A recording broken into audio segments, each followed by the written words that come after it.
okay, so there's this buzzing sound in the background. I just recorded like a 5-minute Scoxford that I really liked, and then I was like, oh, there's this buzzing in the background. What is this? I can't have this. So I'm gonna make it shorter so that the buzzing doesn't annoy you, and hopefully it'll be fixed next time. I want to talk about this church service that I went to. I don't even know if I can call it a church service. It's a place called hOME, and it was about 15, 20 people getting together to do like a church-like thing, and they really focus on being different and trying some more contemporary, new, alternative ways of worshiping and that kind of thing. It was really weird. I walked in there and there's candles and it's kind of dark and there are like pillows in the ground. I thought, what is this? Am I in the right place? But we ended up doing worship songs, except they were like just the same kind of lyrics that you'd know from a normal worship song in contemporary service, but there was like techno music in the background, electronic type stuff, and that was very different. Took a while to get used to.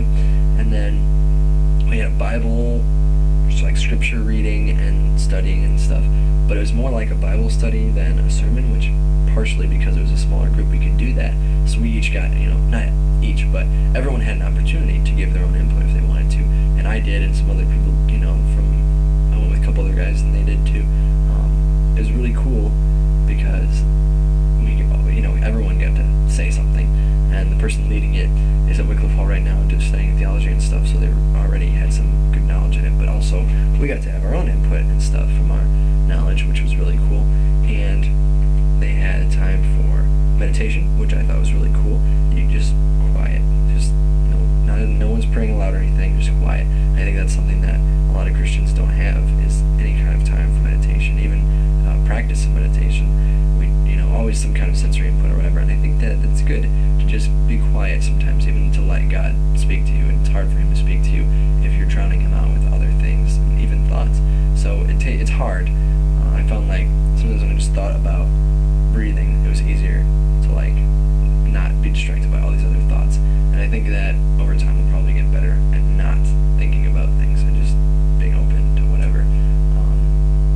But I think that's important. I think that's good. I don't see any harm that can come from that.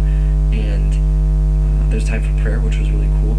And one of my favorite things about prayer was there were different sections for prayer and things you could, like one of them had a painting that was really cool of like the prodigal son being welcomed by his fathers, and it was a really nice painting. And that was to pray for people and use that as imagery to help your mind, and praying for people that maybe need to be like a prodigal son, and maybe need to come back and be reconciled or whatever with their faith, with other people.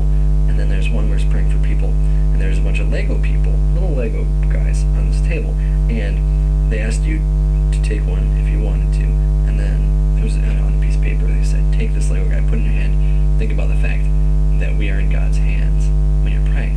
And I tried it because it's different, but I thought I would try it, and it was really cool to be praying for someone, but at the same time thinking,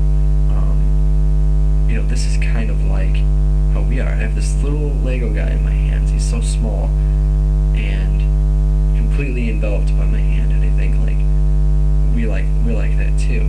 God has us. He's strong, and it made it more reassuring, I guess, to think that these people that I'm praying for, whatever, are enveloped by a powerful, God. And it was a really cool sensory experience. Again, then you have the meditation, get away from the senses, and you have this to kind of use your senses to illustrate some kind of thought and stuff.